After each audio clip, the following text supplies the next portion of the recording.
हर वक्त लोगों को ये कहते हैं कि बहकावे में आई थी 2017 में उत्तर प्रदेश की जनता और बीजेपी ने जो सपने दिखाए थे उनके साथ शायद बह गई। आपका जो काम बोलना चाहिए था वो बोला नहीं। इस बार क्या होगा एजेंडा अखिलेश यादव का और समाजवादी पार्टी का? सबसे पहले मैं आपको बधाई देना चाहता हूं एक नए चैनल के लिए। नई शुरुआत होने जा रही है और हर चुनाव नए तरीके से लड़ा जाता है। जनता कुछ न कुछ नया चाहती है।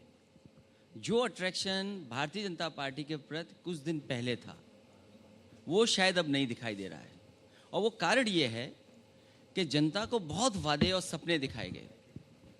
उनका जो संकल्प पत्र था, मुझे लगता है भारतीय जनता पार्टी ने अपने संकल्प पत्र को कूड़ेदान में फेंक दिया है। जो पार्टी अपने संकल्प पत्र को कूड़ेदान में फेंक दे, क्या जनता उसको फिर समर्थन देगी? काम उस समय भी बोला था, काम आगे भी बोलेगा।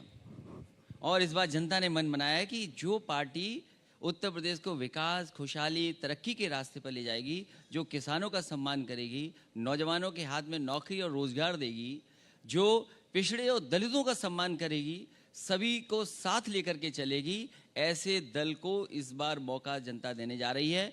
और हो सकता है कि जनता 400 सीटें हरा दे भारतीय जनता पार्टी को और समाजवादी पार्टी के पक्ष में 400 सीटें आ जाएं।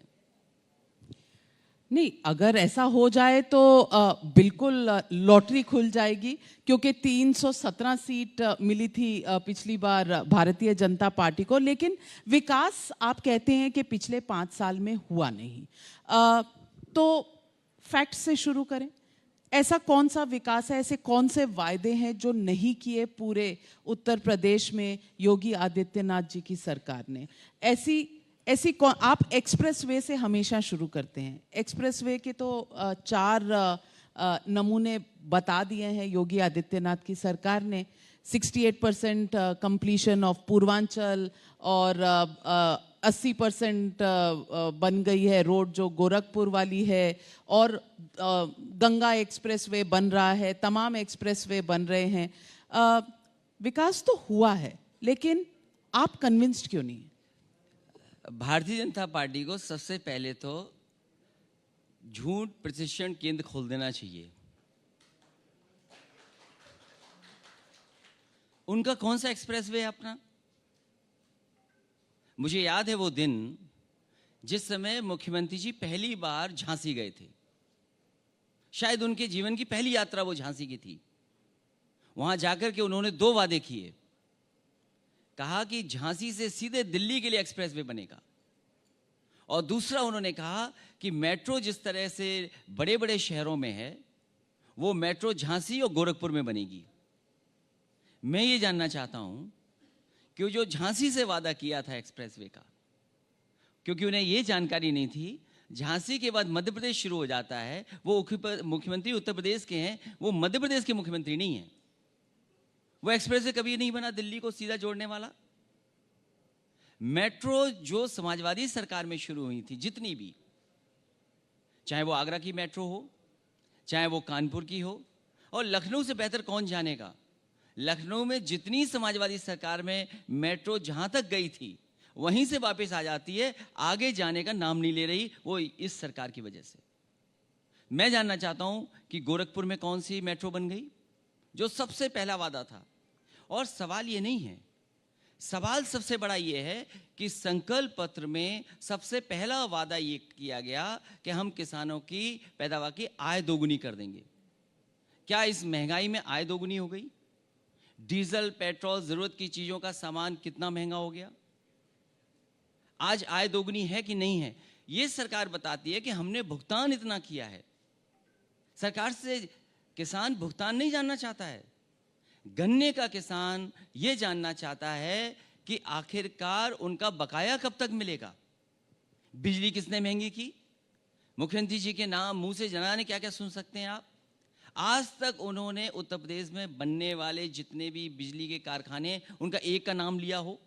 अभी अलीगढ़ में गए, सरकार अगर चाहती तो हरदोईगंज का 660 सुपर क्रिटिकल थर्मल प्लांट बनकर के तैयार हो जाता, किसानों को सस्ती बिजली उपलब्ध हो जाती।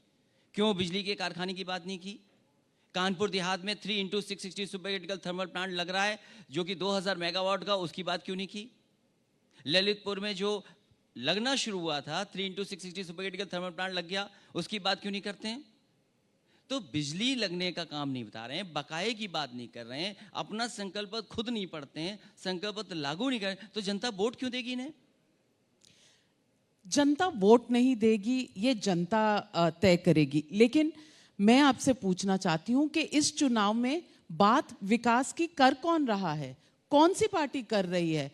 ओवैसी साहब आते हैं, कहते हैं 11% या 9% यादव वोट है, वो एक मुख्यमंत्री बना लेते हैं। 19% मुसलमान जो हैं वो मुख्यमंत्री क्यों नहीं बना सकते? कोई भी पार्टी हो, अगर उसमें मुसलमान को टिकट ना मिले तो वो मेरे पास आ जाए, मैं उसे टिकट दूंगा। ये विकास की बात होती है? समाजवादी पार्टी विकास का, हमेशा विकास को आगे रखा है, और विकास जो समाजवादी सरकार ने करके दिखाया, उसी का आज शिलान्यास का शिलान्यास भी हो रहा है, उद्घाटन का उद्घाटन हो रहा है। यमुना कहीं एक्सप्रेस आपने सुना आपने होगा? इनॉग्रेट किया था, वो तो बहन मायावती के समय में बना था। क्योंकि उन्होंने मुझे चढ़ने नहीं दिया था, मैं साइकिल यात्रा करना चाहता था, तो मैंने उसी दिन कहा कि इसका उद्घाटन अगर कोई करेगा तो समाजवादी लोग उद्घाटन करेंगे, तो बस उद्घाटन करके काम पूरा हो गया। और उसके बाद आगरा लखनऊ एक्सप्रेसवे जो रिकॉर्ड टाइम में बना, जो 22 महीने में बन के तैयार हो गया। 7 एयरपोर्ट उत्तर जो- प्रदेश में बने हैं, 17 एयरपोर्ट पर काम चल रहा है। ये क्या विकास नहीं है? ये निर्माण नहीं है? मैं ये जानना चाहता हूं कि मुख्यमंत्री जी ने किस एयरपोर्ट का शिलान्यास किया, आपको और शिलान्यास में कौन सा ज्यादा उद्घाटन इंटरेस्ट करेंगे, है? ये बताएं आप मुझे। उत्तर प्रदेश के जितने भी एयरपोर्ट बने हैं, बिकने जा रहे हैं या चलने नहीं दे रहे हैं, या शुरुआत नहीं कर पाए। चित्रकूट में नेताजी ने बनाया, उसका एक्सपेंशन समाजवादी सरकार में पिछली में हुआ, आज क्यों नहीं चालू हो रहा है? आजमगढ़ में नेताजी ने हवाई पट्टी बनवाई, उसके बाद उसका एक्सपेंशन समाजवादी सरकार में, वो क्यों नहीं चल रहा है? कुशीनगर का समाजवादी सरकार में बना, क्यों नहीं चल रहा है? मैं जानना चाहता हूँ एयरपोर्ट क्यों, और फिर एयरपोर्ट बेच रहे हैं। पोर्ट तो पानी का जहाज वाले बेच रहे हैं, क्या एयरपोर्ट नहीं बिक रहे हैं? ये अखिलेश जी- सरकार चलाएगी नहीं, बेच देगी।